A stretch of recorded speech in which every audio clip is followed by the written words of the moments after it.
Hello guys, welcome back to the channel. In today's video, I'm going to show you the Muse ability in Grow a Garden game of Roblox Christmas Update Part 3.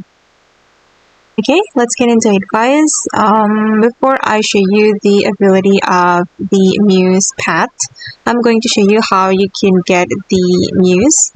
Oops, sorry guys, I'm turning into penguin.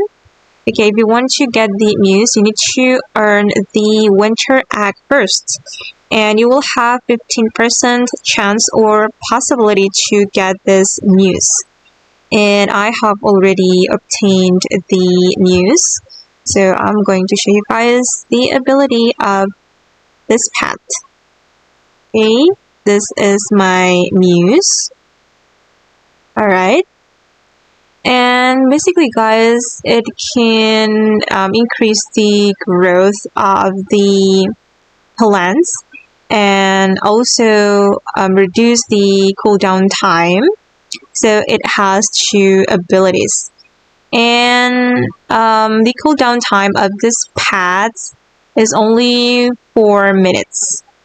So yeah, I think it's worth to keep in our garden. And to make it works, you need to have cold type mutation. For example, the snowy mutation or the Subzero mutation in your garden. So this path can work. Okay, I think it's worth.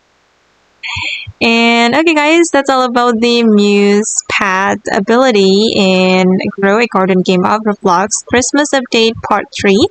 I hope this video will be useful for you. Thank you so much for watching and bye!